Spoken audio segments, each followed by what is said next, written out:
Hey guys, welcome back to my channel and to another Disney Q&A video. I put out a post on Facebook and Instagram asking if you guys had any questions, and you responded with lots of different ones, so I'm gonna get straight into it so that I can cover as many as possible in this video. So I'll start with the questions from Instagram, and the first one is, what's your most memorable Disney moment on one of your trips? This is a really tough one because there are so many memories to choose from and amazing moments. I think probably one of my favourite ones is from our honeymoon, which was in 2013, and we did the Keys to the Kingdom tour in the Magic Kingdom. And right at the end of the tour, I'm not going to spoil it in case you guys haven't done it yet, and I would highly recommend doing that tour because it is amazing. They just have a part where they're talking about the partners statue in front of the castle, and they're just doing some explanation on that. And it was just a really special moment for me, kind of hearing the story behind that when they were kind of wrapping up the tour. We were on our honeymoon, having an amazing trip in the Magic Kingdom. The atmosphere was amazing, and that was just like a moment I really remember, and it was a very emotional moment when they were talking about the story behind it and stuff. So yeah, that's probably my favourite moment. Okay, next up is, what are your thoughts on dogs being allowed to stay at certain resorts now? I think it's fine if the dogs are well behaved. Obviously, you would not want to be staying in a room and hearing dogs like barking all the time, or just, you know, being crazy and all that kind of thing. I know it's difficult to control that, obviously, if they're going to allow dogs in the resorts. It could be any dog, it could be crazy dogs, I don't know. But I think it's good in a way for people who have dogs and they don't have anyone to look after them, or they don't want to put them into kennels while they're away, because I know some people don't feel comfortable with that, and I can completely understand that. So I think it's good in that way, because those people can then go on vacation because they can bring the dog. And obviously they have the Disney Pet Care Centre, which is, I'm not sure exactly where it is, we've gone past it in the car several times when we've been driving, which is like a kind of doggy daycare kind of thing. So I think it's good, and I've noticed a lot more dogs in the parks now, which are emotional support animals generally. So obviously a lot more people are bringing pets to Disney. I think it's fine as long as people are looking after them properly, being responsible, cleaning up after them, all of that kind of thing. Obviously that's my opinion just off the top of my head, but if I ended up in a resort and I could hear someone's dog barking the entire time, then that could change. But it'll be interesting to see how people find that going forward, because I think that's a new change that they've just brought in. So yeah, that'll be interesting to see how that goes. Okay, next is, how does your makeup stay so flawless when you're out and about in Disney? It must be so hot and sweaty. Yes, it is. It is extremely hot and sweaty, and I actually have done a video on how I do my makeup for the parks and how I get it to stay on. So I will throw up a card and I will link that below so you can check that out after this video. But basically I just have a few different steps that I add to my normal makeup routine that helps to keep my makeup in place. I don't really do anything throughout the day. I might put a tiny bit of lipstick on or something, but sometimes I don't even do that. I definitely don't touch up my makeup while I'm in the parks or take makeup with me. What I do in the morning is for the whole day. I don't do anything else or kind of mess around with it, because I'm enjoying myself in the parks and don't have time to be putting makeup on while I'm going around. So yeah, definitely check that video out if you want to know how I get my makeup to stay on. Next question is, what address do you use when in the UK for setting up the magic bands when staying at a Disney resort, as they don't ship to the UK? So you can't get your magic bands sent to your home address unless you live in the US, and I think they do ship them to Canada also. If you live anywhere else, you need to pick up your magic bands at the desk when you check in, and you can just put your normal home address into the My Disney Experience app, or whether you're doing it on the website. Even though they're not going to ship it to that address, you can just put your home address and it will then tell you that you need to pick them up, so you don't need to do anything different. Next up, what are your favourite and least favourite rides at each park and why? Okay, I'll try and do this quick because obviously I've got all the parks to get through. So Magic Kingdom is probably Stitch's Great Escape. I just really don't care for that ride, or attraction I guess. It's a bit weird to me, and it used to be called Alien Encounter, I think, and I didn't like the fact that you could kind of like hear things around you, like breathing and stuff. I really don't like anything like that, and I don't really think it's enjoyable, so that's my least favourite. My favourite, without doubt, is Haunted Mansion. That's my favourite attraction in all of Walt Disney World. I just love that there's a version of that attraction at all of the Disney parks, including in California at Disneyland, which Walt obviously was involved in, and it's just such a fun attraction. It's not super scary, so everyone can enjoy it, and I always notice different details every time I go on it. So yeah, I love that attraction. And in Animal Kingdom, my least favourite is Primeval Whirl. I don't love the whole area of Dino Land USA. I feel like it's very very kind of amusement park, but not in a good way. Like, I don't know if that makes sense, but kind of the cheesy fairground attraction type vibe, I don't really like that. And I feel like that ride is very much in that kind of traveling fair kind of group, if you see what I mean. I hope that makes sense. So I really don't love that ride. And currently my favorite ride in Animal Kingdom, I haven't experienced Pandora yet, so that may change, but currently it would be Kilimanjaro safaris. I just love animals, and the attraction is always different every time because it's a different experience each time you do it. You get to see different animals. Sometimes they're up close, sometimes they're not, but it's just really fun. I really love that. Over in Epcot, my least favorite would have been Ellen's Energy Adventure, but that has just closed. So currently I would say probably Journey into Imagination with Figment. I know some people like that attraction. For me, it's just a little bit cheesy. I do still go on it and I kind of enjoy it well enough, but I don't really love it. It's, yeah, just a bit cheesy, I would say, is probably the reason. And my favorite attraction at Epcot, without doubt, is Soarin'. Love that attraction. It's so fantastic, especially now they've changed it to Soarin' Around the World. It's even better. So yeah, Soarin' is my favorite in Epcot. And finally, over in Hollywood Studios, there's not a lot to choose from in the way of rides and attractions at the moment because everything is under construction and they don't have a lot of rides and attractions. My least favorite is probably the Indiana Jones stunt show thing. Just, I don't enjoy that. I've seen it once, probably 10 years ago or something, and don't feel the need to see it again. It was fine. Again, I enjoyed it well enough, but I just find it kind of cheesy, so it's just not up there for me. And my favorite is definitely Toy Story Midway Mania. That is such a fun ride. I could ride that over and over. I love the competitive element of it, and it's just really, really good fun. So yeah, that's that one. Next question is, what's on your wish list to buy on your next trip? Are there special things you collect or always bring home? So for me, when it comes to souvenirs at Disney World, if I want to go as regularly as I do, I need to be careful what I spend, because if I spend tons on souvenirs, it just means that I can't save up as quickly to go again. So generally I'm pretty restrained when it comes to buying stuff. What I tend to do is see things that I like, and then I will get them on the next trip if I still really want them. You do run the risk of them not being there, I do realise that, but for me on this upcoming trip, I really, really want to get the Haunted Mansion Dooney and Burke bag. Now that is an expensive purchase. I've seen it the last 2 or 3 trips that I've been on in the store next to the Haunted Mansion. I really, really love it, and I have saved up specifically to buy it on this trip. Normally I wouldn't make that big of a purchase probably, but because I have seen it for the last couple of years, I really do want to get it. And in terms of collecting, I do collect pins. I don't pin trade because the ones I buy I generally want to keep and I don't want to trade them and give them away. So I just collect them, and I'm building up quite a good collection now. I've been doing that for a few years. I do have an old video on my pin collection, but perhaps I'll do a new one sometime soon because I've had a few new ones since then. But yeah, I do love to collect pins as well. Next question is, if you could change one thing about Disney, parks, hotels, etc., what would it be? And I really struggled with this question.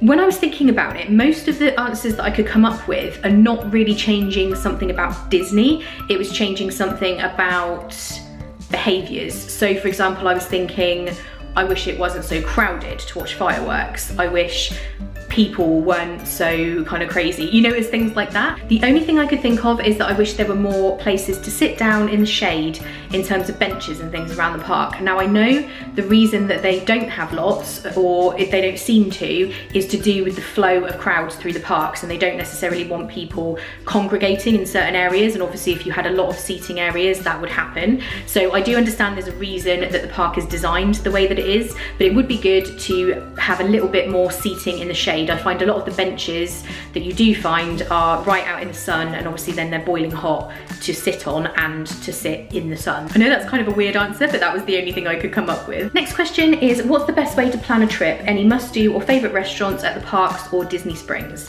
So best way to plan a trip for me is to first of all just think of what your must-do experiences are. So what parks do you want to do? Are there any other theme parks other than Disney? Other experiences in Orlando? Think of all of those things, and then you can start to put them together in an itinerary and make sure you don't miss any of those big experiences that you definitely want to do. I do have a full video on exactly how I plan my trips and how I build an itinerary, so I will put up a card and I will link that below. And in terms of favourite restaurants in the parks, probably Via Napoli at Epcot is up there, so is Teppan Edo in the Japan Pavilion. Then over in Magic Kingdom, I do really love Be Our Guest. Obviously that is amazing. And in Hollywood Studios, I absolutely love Sci-Fi Dine-In. That is one of my favorite restaurants. And at Disney Springs, Blaze Pizza is absolutely amazing. That's a must-do for me, and it's such good value for money as well. Raglan Road is one of my favorites at Disney Springs. That's probably my favorite ones, I would say. And next question, favorite Disney hotel. This is really tough because there are so many amazing ones. For me, I think my favorite is always going to be the Contemporary Resort, and funnily enough, I haven't actually stayed there. I've really researched the rooms and I've been to the hotel many times. It's just very iconic. It's the first hotel I remember seeing as I was going to the Magic Kingdom for the very first time on my first ever trip, and I just love the look of the guest rooms there, especially if you can get a Magic Kingdom view. That is my dream, to stay in a Magic Kingdom view tower room at the Contemporary. That's one thing I haven't done yet, and it's definitely on my bucket list. In terms of hotels that I've stayed at, Bay Lake Tower, which is obviously part of or connected to Contemporary, that's one of my favorites, and I did love the boardwalk as well. Next question, what are your and Ian's top 3 favorite places to eat at Disney and top 3 rides? So our top places to eat, I think Ian would probably agree with me actually, are Ohana, Trails End and Yak and Yeti. We both love all 3 of those, and we tend to do the most trips. Yak and Yeti and Ohana are kind of expensive if you're not on the dining plan. If you are on the dining plan, then they're good value for money. But those are our favorites, and Trails End is great value for money and is amazing. So those are our top 3. Rides, we would have differing opinions on this. So for me, my top 3 are Haunted Mansion, Soarin', and probably Pirates of the Caribbean would be my next one. And Ian's top 3 are Tower of Terror, Rock and Roller Coaster and Everest, because he prefers the more thrill ride type ones, whereas I prefer slower rides. Okay, next up is, I want to get some beauty products delivered to my hotel and I can't find them in the UK. Are they okay with you doing this? Do they charge you? How far in advance do you order them before your holiday, and what is the process of retrieving the items once you're at your hotel? So this is a really good question. I have done this many times. Anything that I want to order to my hotel at Disney that I can't get in the UK. So my Erin Condren Life Planner, obviously the shipping to the UK is very expensive, so I nearly always get that shipped to my Disney hotel each year. And I have done it before with beauty products or things that you can only get on Amazon.com and not in the UK. So what you need to do if you want to do this is order your items not too far in advance, but not too close to the time, because there'd be nothing worse than them not arriving. I normally would order things about 6 weeks before my check-in date to make sure that they arrive on time. What you need to do when you're ordering your items, look up the address of the Disney resort you're staying at, and obviously enter that address in the shipping. But on the top line of the address, make sure you put hold for guest, arriving, and then the date. You must have that on there just so that they know when you're arriving and what your name is. If you miss that off the parcel and just have your name, that can be a problem and things can go astray. So make sure you have that on the parcel. So in terms of whether they're okay with you doing it, yes, Disney don't mind you getting packages shipped ahead of your vacation. As for whether they charge you, they never used to unless you were getting something shipped to a convention resort. So if you were getting something shipped to the Boardwalk, to Coronado Springs, anywhere like that that has a convention center, they did used to charge you for it. Other resorts didn't. Now, as I understand it, there's a $5 fee no matter which hotel you're getting it sent to, which is probably still worth it if it's something you can't get in the UK. As for retrieving the parcel when you get to your hotel, normally when you check in, there's a note on the system to tell the cast member that there's a package waiting for you, and they just go out the back and get it.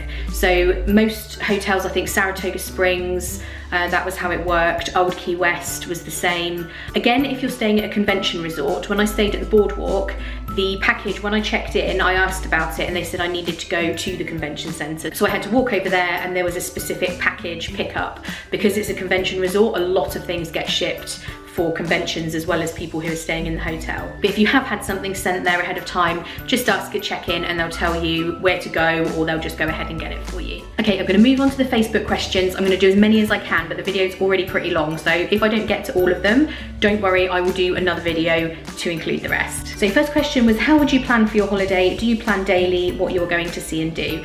I kind of had this question on Instagram, like I was just saying, I do have a whole video on that, and exactly how I plan what I'm doing. So again, I will put a link in the description to that video. Next up, hoping to return to Disney World for the first time in 25 years next year. That's exciting.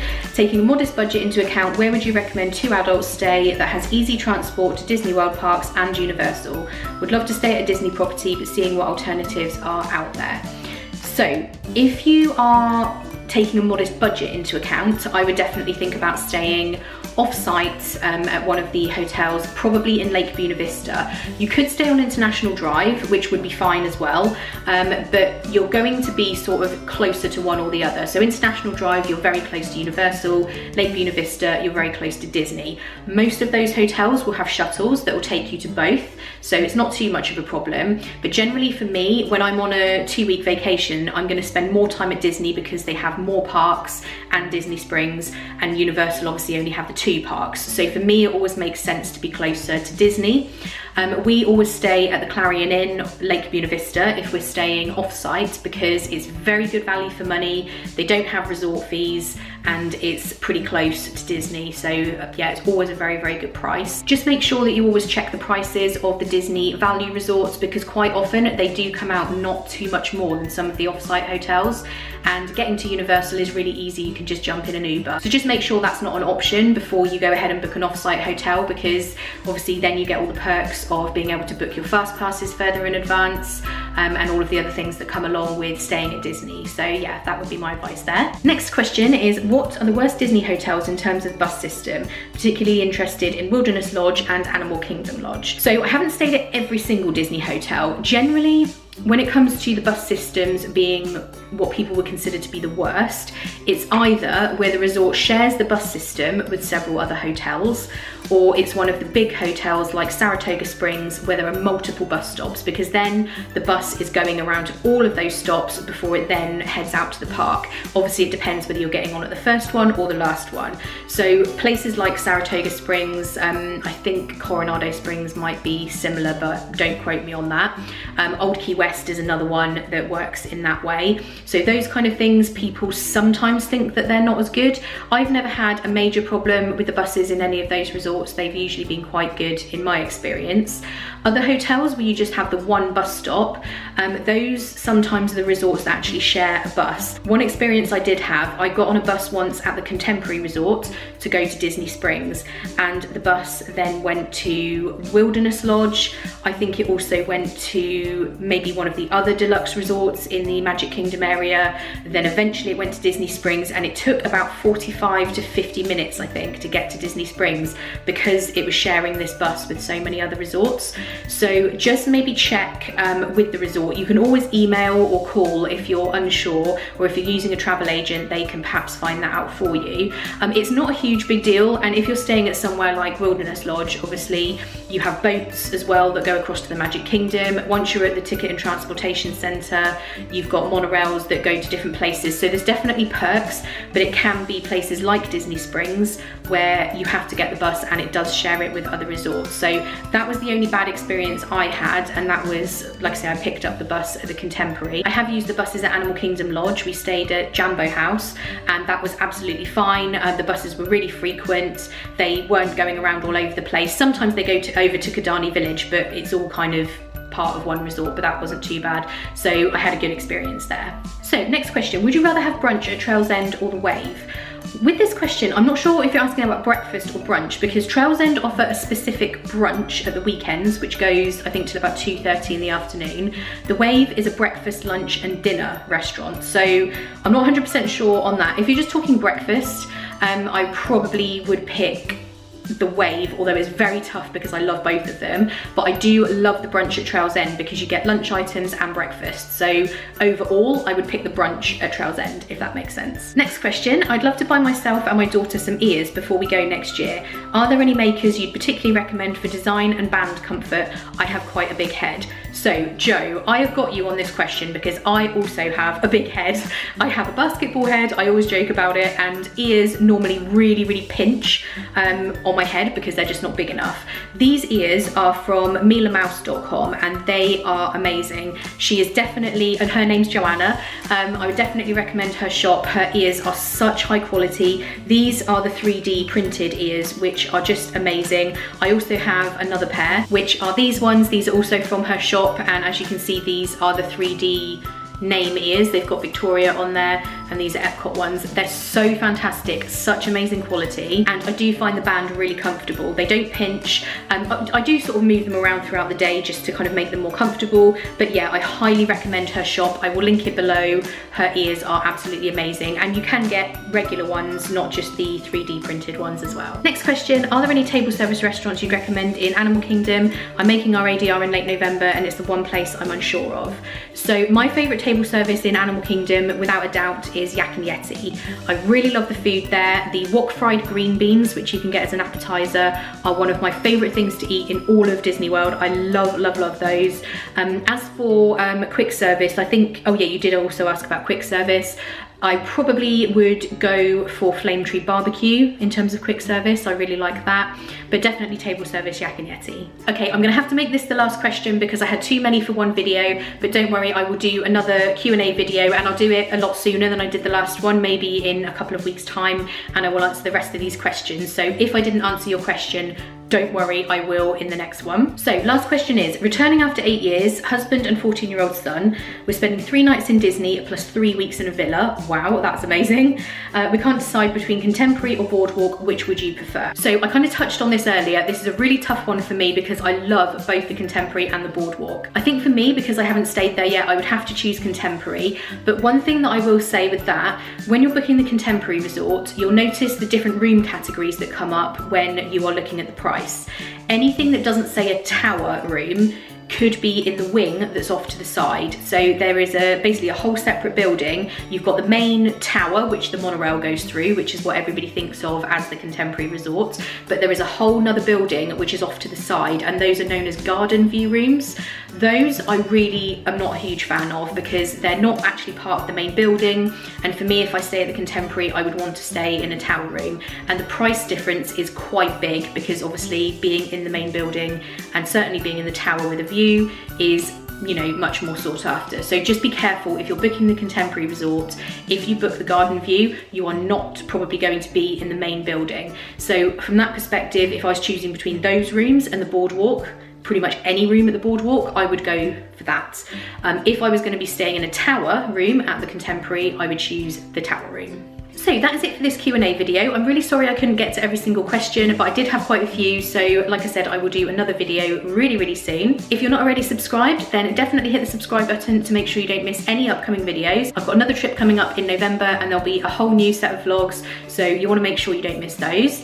And I will also link, like I said below, several of the other videos that I mentioned in this Q&A. And up next is my last Q&A if you're interested in hearing more of my answers to Disney questions. So thank you guys so much for watching, and I'll see you in the next video.